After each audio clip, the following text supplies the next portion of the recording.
Good evening. It's the 20th of December for me and it's 9:30 at night, so it is good evening. But good morning or good afternoon if it is not good evening. This is my literary review, media review. This is my media review and the media I'm consuming, and to go into the new year I'm making an effort this month to consciously consume my media, think about what I'm watching, what I'm reading, the way that I use the internet. I think there's this idea that to me anyway, that internet use is bad. But internet use isn't bad as such, just the way we use it can be bad. Like social media, when I say internet use I mean social media. Social media is bad, but it's not bad, it's just the way we use it which is bad. So if we are to consume it the way that I'm trying to do, to me it can be good. So these are the things I've been reading on and off social media, just the media I've been consuming, social and anti-social. I'll start with books because that's the most common type, not the most common type, but the most, I feel like, interesting, inspiring thing to see people read. Like, what books are people reading? I've got a few and I've not finished any of them. So they're all for research and work that I've been doing at university. But my first one is T.S. Eliot, The Wasteland. This is like a pocket, every man's pocket edition of poems and prose, but in it is The Wasteland, and I'm doing this for my essay for my modernism module that I've been doing. I read it and I fell in love with it. I thought it was so interesting, and even though it was very difficult for me to read, I feel like I found so much meaning in the pages, especially the part that goes, "My nerves are bad tonight, yes bad, stay with me, speak to me, why do you never speak, speak, why, what are you thinking of, what thinking, what, I never know what you were thinking, think. I think we are in Rat's Alley where the dead men lost their bones. What is that noise? The wind under the door. What is that noise now? What is the wind doing? Nothing, again nothing. Do you know nothing? Do you see nothing? Do you remember nothing? I remember, those are pearls that were his eyes. Are you alive or not? Is there nothing in your head?" I feel like this idea of nothing, or like an idea of absence, was something actually that I found so interesting. I don't really know what it means. I think that's something I've got to work out for my essay, but this is what I've been reading. I've also read, and I need to reread, To the Lighthouse by Virginia Woolf, which is my other chosen text. I'm comparing them. I'm looking at difficulty in modernism, and I just think it's such an interesting comparison, to me anyway. But yeah, I've been reading The Wasteland, and I've also been reading, sorry, let me find it, The Metaphysical Poets. I've only read a few pages. I read this before for the week we did The Wasteland. One of the weeks we did The Wasteland for 3 weeks. But the week we did The Wasteland I read this, but I'm rereading it for research, you know. Then, switching it up a bit lighter I guess, not really lighter, but you know, perhaps easier to read, for me definitely. The Secret History by Donna Tart. This is a reread. I was rereading it for a newspaper article I was writing. I was looking at Celebration, so I thought this would be an interesting choice. This is not my copy, this is my boyfriend's copy, and my sister just stepped on it and did that, so that was really nice. Yeah, very interesting book. I dislike when people take away from it the aesthetic, because I think that's exactly what Donna Tart is warning against, but interesting book, very good read, you know. The next one is also one that I have been reading for pleasure now, but it wasn't always.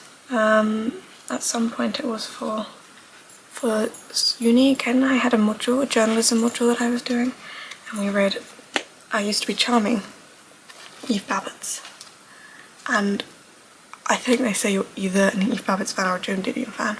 We didn't read any, no we did, we read one Joan Didion and a few Eve Babitz, and I just love the way Eve Babitz wrote. In particular, one that I read today, I need to read it all, I've only read bits, was Sunday, Blue Pool Sunday, and I found it so interesting. She had this idea of, this story about how she realised her boyfriend at the time didn't love her. It's like this small moment collection of these big moments happened. She didn't write directly of heartbreak, but I got like that heartbreak, and it made me feel lucky for the people I have who love me.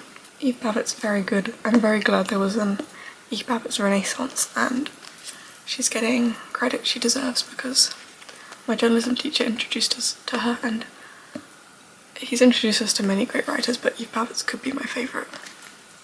Next up, speaking of journalism, it's not as interesting. Essential English for Journalists, Editors and Writers. I've not read much of it, but I need to read some more because I've got an article to end another one, but not for the newspaper, for my course, and I just want to read this to get it perfect, you know. I've been reading about headlines. How do you write a headline?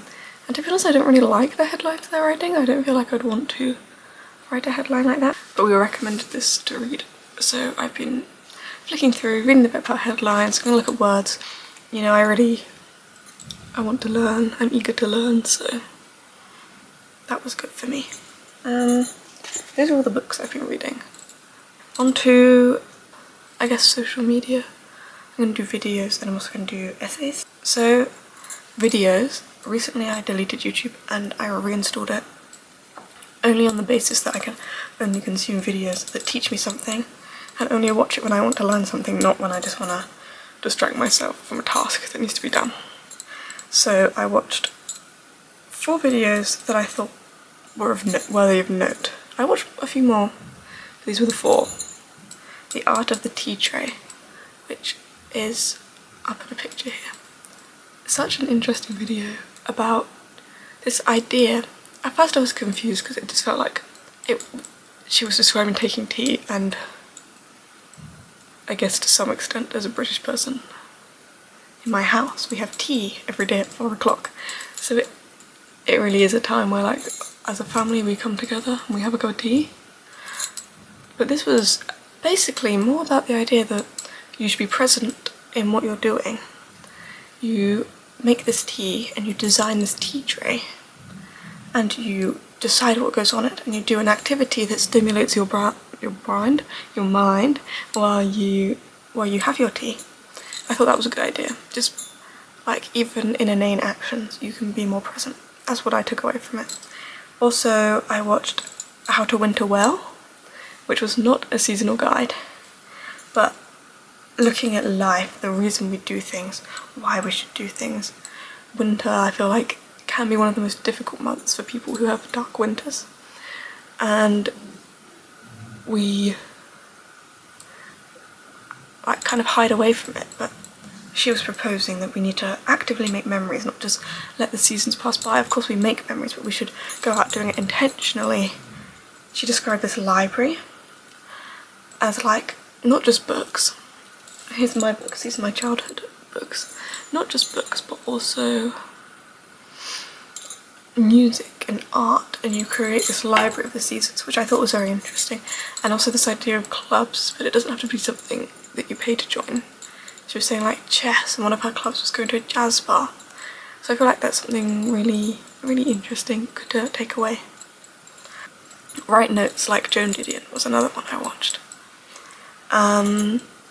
Really, I mean, I've mentioned both Joan Didion and Eve Babitz in the same video, you know, big deal. Joan Didion, put through the lens of the creator of this video, said to me that the importance of having these notes is understanding your past selves and your present selves and your future selves, and writing these notes helps you to understand that you shouldn't just become a stranger to yourself. You should always keep who you are in this moment, in the past, true to you, and not true to you like you can't change, but true to you like you understand them and you know who you are. I also watched the last one that I'm going to talk about, Critical Thinking Crisis, the Effect on Movies, Social Media and Information. This was something I felt so strongly about, and I hadn't seen a video talking about this, but I'm sure there's lots, but I'd never seen one. Well, I'd seen some, but I never saw one that got to the bulk of the problem, and really I felt like what they were trying to say is there's an idea of willful incompetence. Like, social media creates an idea that we're so easily able to get our information that we shouldn't even try to get it. Like commenting in comments of videos asking, what should I do if I can't do this? When, you know, you can find out. You can look it up or you can try it out yourself. And this idea of ChatGPT and AI, people paying money to go to university and then doing their essays using AI. I mean, I don't get it. I feel like as a student who is in the arts and the humanities, why would I want to do that when already AI could be taking my jobs that I want? And that's such a scary concept. I just don't understand why you would get ChatGPT to do it for you. There's such a positive in understanding what you're learning instead of just ignoring it. Anti-ChatGPT, use your brain. And then essays, I read 2. One of them was on Substack and one of them, I can't remember what it was on, but I'll link them both down below. I read I Love You So Much I Could Eat You, an essay on cannibalism. And for me, I feel like recently with this resurgence of cannibalism, everything I read about it gives me the same point, and like it feels like there's not that much. I want more depth. I really want to see more. But this essay actually talked about it outside of like just heterosexual love. In fact, there was a line I really liked. Oh, here we go. Horror belongs to women because we understand on a gut punch level how it feels to be viewed as a monster, as well as how it feels to be reduced to body parts. Looked at different literature, what you would expect, looking at like not traditional, but more classical literature, and looking in comparison to more modern literature. So I thought that was very interesting. And then how to think about the sublime. I read this because I saw the picture by, what's it? Caspar David Friedrich, the sublime picture with that man looking out.